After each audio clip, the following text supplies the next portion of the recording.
Era mediados de los años 80, una época en la que las carreteras eran largas cintas de asfalto, sin la compañía constante de otros vehículos ni la ayuda de un GPS. Todo se hacía con mapas de papel, radios que a veces solo captaban estática y una buena dosis de intuición. Antonio Gómez, representante de ventas de una empresa de electrodomésticos, había aprendido a amar y odiar esa vida al mismo tiempo. Viajaba constantemente entre pueblos y ciudades de la región, muchas veces de madrugada, para evitar el tráfico y llegar temprano a sus clientes. No era un hombre miedoso, pero sí precavido. En la carretera, cualquier descuido podía costar caro. Aquella noche, sin embargo, algo distinto flotaba en el aire. Había salido de casa después de cenar, con el objetivo de recorrer más de 200 kilómetros antes del amanecer.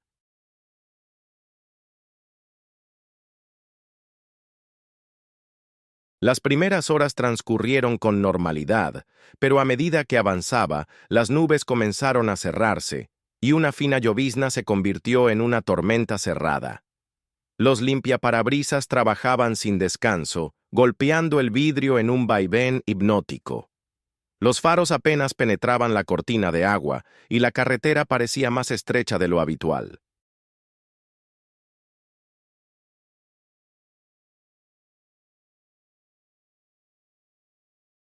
El sonido constante de la lluvia, junto con el rugido distante de los truenos, creaba un ambiente que invitaba a acelerar para salir cuanto antes de allí, o a detenerse para esperar que pasara. Antonio eligió seguir. Conocía bien esos tramos y sabía que, si se retrasaba, perdería una oportunidad importante de cerrar un negocio al día siguiente. Fue entonces, a la altura de un tramo solitario rodeado de eucaliptos altos, cuando lo vio. A la derecha de la carretera, justo al borde del asfalto, había una figura pequeña, inmóvil bajo la lluvia torrencial. Era un niño de no más de 7 años, empapado de pies a cabeza, con la ropa pegada al cuerpo y la cabeza inclinada hacia un lado, como si estuviera exhausto o herido. El corazón de Antonio dio un vuelco. Instintivamente aflojó el pie del acelerador, pero algo dentro de él gritó que no se detuviera.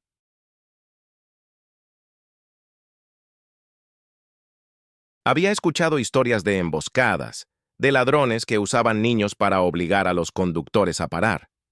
La idea de ser asaltado en medio de la nada, bajo esa lluvia, no era descabellada.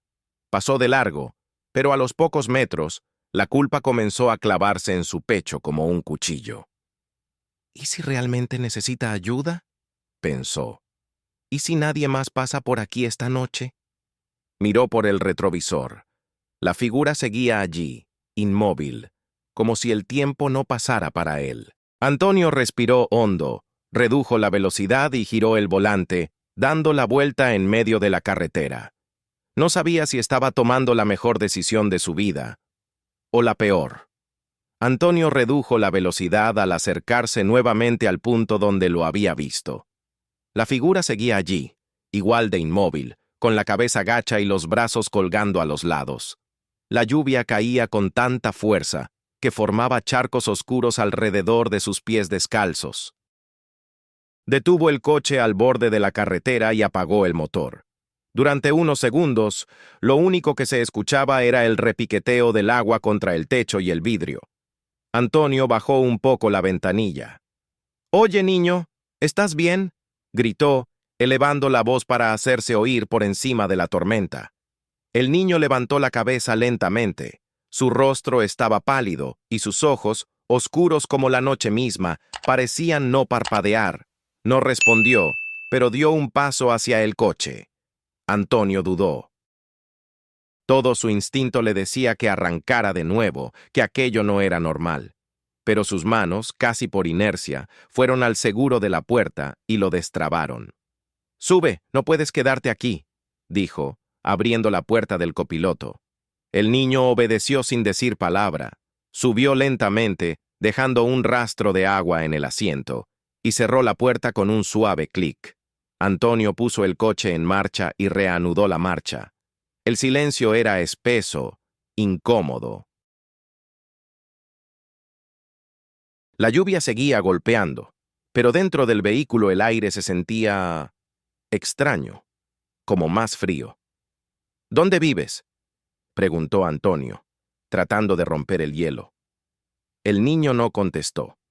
Siguió mirando al frente hasta que, muy lentamente, giró la cabeza hacia él. Y fue entonces cuando Antonio sintió como un escalofrío le recorría la espina dorsal. Por un instante, un solo segundo que se sintió eterno, el rostro del niño cambió. Su piel se tornó de un gris enfermizo, sus ojos se hundieron en cuencas negras y su boca se estiró hacia los lados en una sonrisa imposible, mostrando dientes afilados que parecían más de animal que de humano. Antonio soltó un jadeo y casi perdió el control del volante. Cuando volvió a mirarlo, el rostro era el mismo de antes, pálido, empapado, pero normal. El niño había vuelto a mirar al frente, como si nada hubiera ocurrido. Ninguno de los dos dijo palabra durante el resto del trayecto hasta la ciudad, pero Antonio sabía que no estaba solo, y que lo que llevaba a su lado no era un simple niño perdido. Cuando las luces de la ciudad comenzaron a aparecer a lo lejos, Antonio sintió un ligero alivio. La presencia silenciosa del niño seguía pesando en el ambiente, pero se repetía a sí mismo que pronto todo quedaría atrás. Entró en una de las calles principales, buscando un lugar bien iluminado.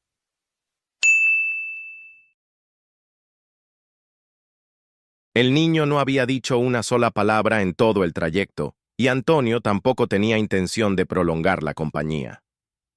«Aquí te dejaré, muchacho. Ya podrás encontrar ayuda», dijo, tratando de sonar amable. Pero cuando giró para mirarlo, el asiento estaba vacío. El agua que había empapado la tapicería seguía ahí, pero no había rastro de él. Ni la puerta se había abierto ni había escuchado el más mínimo movimiento. El corazón de Antonio comenzó a golpearle el pecho. Puso las manos firmes sobre el volante, respiró hondo y condujo hasta el hotel donde tenía una reunión al día siguiente. Al llegar a la habitación, lo primero que hizo fue tomar el teléfono y marcar el número de su casa. «¿Antonio?», respondió su esposa, María. «¿Todo bien?». «No lo sé, María», dijo él, con la voz más baja de lo normal. «Me pasó algo en la carretera, algo que no sé cómo explicar». Le contó, paso a paso, lo que había visto: el niño bajo la lluvia, su silencio, el rostro que se deformó por un segundo, y cómo desapareció del coche sin dejar rastro. María no dudó ni un instante. «Antonio, escúchame bien. No te estoy diciendo esto para asustarte, pero esas cosas no siempre son de este mundo. Quiero que reces esta noche. Mucho. Pide protección, pide luz». Antonio asintió, aunque ella no podía verlo.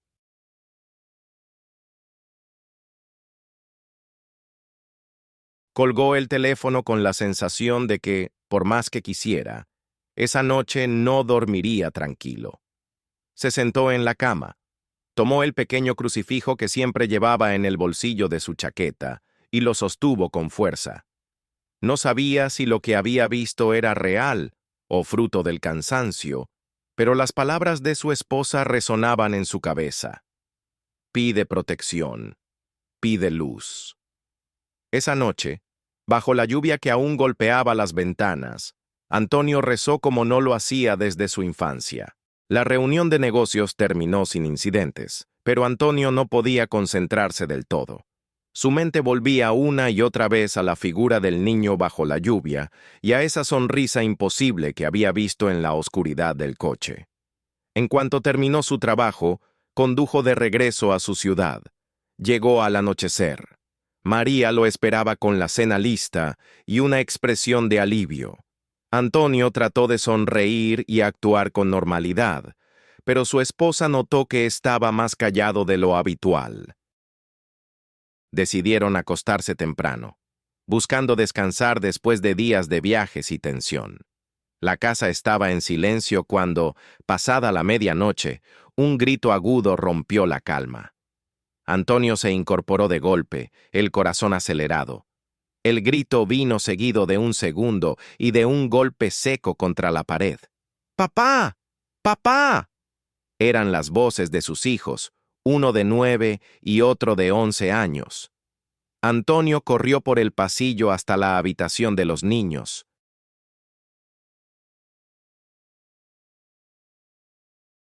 Los encontró acurrucados en una esquina, con los ojos muy abiertos y el rostro pálido. ¿Qué pasó? ¿Qué es ese ruido? Los dos comenzaron a hablar al mismo tiempo, entre sollozos. «Era un niño», dijo el mayor. «Estaba aquí, en nuestra habitación. Dijo que ahora la casa era suya. Y nos empujó. Nos estaba pegando», añadió el más pequeño, con lágrimas. Antonio sintió que el estómago se le encogía. «¿Cómo era ese niño?», preguntó, intentando mantener la voz firme. El mayor tragó saliva y lo describió con detalle. Un niño de unos 7 años, empapado, con el cabello pegado a la frente y los ojos oscuros. Exactamente el mismo que Antonio había visto en la carretera. María entró corriendo en la habitación y al escuchar la descripción, llevó una mano a su boca. «Antonio», susurró, «es él, ¿verdad?».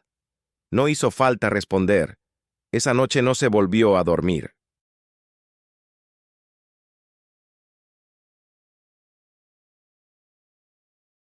Antonio se quedó despierto, sentado en una silla del pasillo, con el crucifijo en la mano, escuchando cada crujido, cada sombra que se movía, porque ahora entendía que aquel encuentro en la carretera no había terminado. Había traído algo, a su propio hogar. Los días que siguieron fueron una mezcla de agotamiento y nerviosismo constante.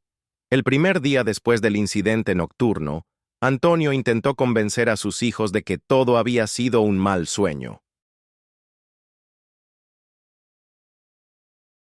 Pero cuando bajaron para desayunar, encontraron el azúcar derramado sobre la mesa, formando un dibujo torpe que parecía una sonrisa. María, con el ceño fruncido, se apresuró a limpiarlo. «No hables de esto delante de los niños», susurró a Antonio. «No quiero que tengan más miedo». Pero el miedo no necesitaba palabras para crecer. Esa misma tarde, mientras María doblaba la ropa en el cuarto de lavado, juró escuchar una risa infantil detrás de ella. Cuando se giró, el pasillo estaba vacío, pero un charco de agua se extendía lentamente sobre el suelo, sin ninguna tubería rota ni ropa mojada que lo explicara. Por las noches, los ruidos se intensificaban, pasos que subían y bajaban la escalera, golpecitos en las paredes, puertas que se cerraban solas, y, a veces, una sombra pequeña que cruzaba el pasillo, demasiado rápido para ser uno de los niños. El momento más inquietante ocurrió 3 días después. Antonio estaba sentado en la sala, revisando papeles de trabajo, cuando vio a su hijo menor pasar corriendo hacia la cocina. «¿A dónde vas?», preguntó sin levantar mucho la voz. El niño no respondió. Antonio se levantó y lo siguió. Pero al llegar, la cocina estaba vacía. Minutos después, su hijo bajó de su habitación en pijama, con cara de sueño. «¿Me llamaste, papá?», preguntó. Antonio sintió un frío que le recorrió la espalda. Sabía que lo que había visto no era su hijo. Las manifestaciones se volvieron cada vez más descaradas. Juguetes que aparecían en lugares imposibles, comida desapareciendo de la despensa, crucifijos de la casa encontrados en el suelo, como si alguien los hubiera tirado deliberadamente. Fue entonces cuando Antonio comprendió algo.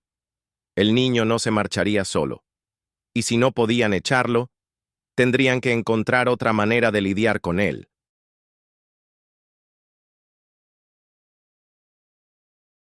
Era una madrugada fría cuando Antonio, incapaz de dormir, se levantó y se sentó en la mesa de la cocina con una taza de café. La casa estaba en silencio, salvo por el tic-tac del reloj de pared. Había pasado casi una semana desde que el niño apareció en su vida y las tensiones en la familia ya eran evidentes. María estaba agotada, los niños dormían mal y él se sentía atrapado en su propio hogar.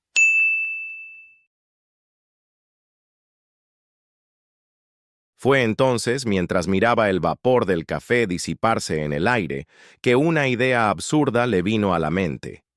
¿Y si no lo hecho? La lógica era extraña, pero en ese momento tenía sentido. Todo lo que habían intentado hasta ahora consistía en ignorarlo o rechazarlo, y eso solo parecía enfurecerlo más. Quizá, si lo trataban como a un miembro más de la familia, perdería el interés en asustarlos. Al día siguiente, Antonio puso su plan en marcha. María, no me tomes por loco, dijo durante el desayuno. Pero creo que debemos cambiar la estrategia. Ella lo miró con escepticismo. ¿Cambiar la estrategia? ¿A qué te refieres? Antonio respiró hondo. Voy a tratar a ese niño como si fuera uno de los nuestros. Comerá con nosotros, tendrá su lugar en la mesa, incluso un uniforme para ir a la escuela, aunque nunca lo use, y sobre todo, vamos a incluirlo en nuestras oraciones. María estuvo a punto de protestar, pero algo en la firmeza de su voz la hizo callar. Si crees que eso puede ayudarnos, lo intentaré, dijo finalmente. Esa misma tarde, Antonio colocó un plato extra en la mesa. No hubo apariciones ni ruidos extraños, pero el plato amaneció con restos de comida, como si alguien realmente hubiera comido allí.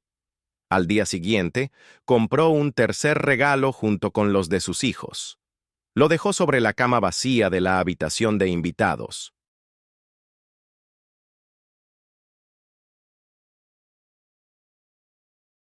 A la mañana siguiente, el papel de regalo estaba rasgado y el juguete en el suelo. Pero lo más importante fue la noche. Cuando se reunieron para rezar, Antonio puso una silla vacía junto a ellos. También es para ti, dijo en voz alta, mirando al pasillo oscuro. No sabemos quién eres ni de dónde vienes, pero aquí rezamos por todos. Esa fue la primera noche en semanas en que la casa durmió en paz. Los días siguientes fueron extrañamente tranquilos. Las noches sin gritos ni golpes devolvieron un poco de descanso a la familia, aunque la presencia invisible del niño seguía sintiéndose en rincones y pasillos. Antonio mantenía su rutina: plato extra en la mesa, un uniforme escolar colgado junto a los de sus hijos, un pequeño juguete nuevo de vez en cuando. María, aunque al principio dudaba, empezó a notar que algo había cambiado.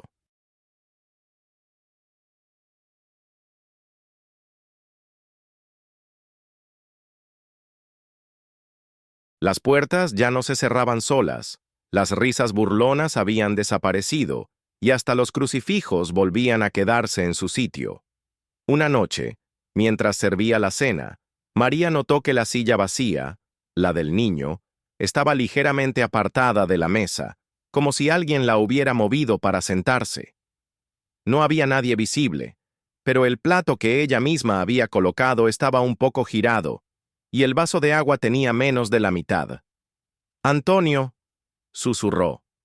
Creo que está aquí ahora mismo. Antonio no se sorprendió. Déjalo. Si quiere estar aquí, que esté. No es enemigo si se sienta a comer con nosotros. En las oraciones familiares, el padre incluía siempre una frase especial. Señor, protege a todos los que viven bajo este techo, visibles o invisibles, y guía a los que se han perdido para que encuentren tu luz. Poco a poco, hasta los niños de Antonio dejaron de sentir miedo.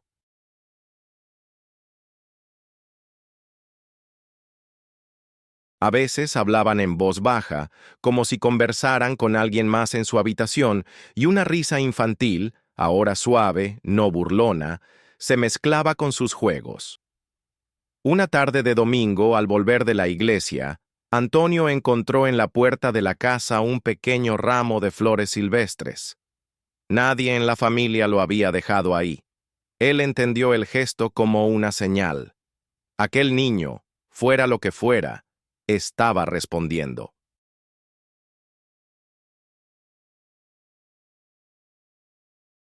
El invierno comenzó a ceder lentamente, y con la llegada de la primavera, algo más que el clima cambió en la casa de los Gómez. La atmósfera pesada que había acompañado a la familia durante meses parecía disiparse, como si el aire mismo estuviera más limpio. El primer signo claro lo notó Antonio una mañana. Había dejado, como siempre, el uniforme escolar colgado junto a los de sus hijos.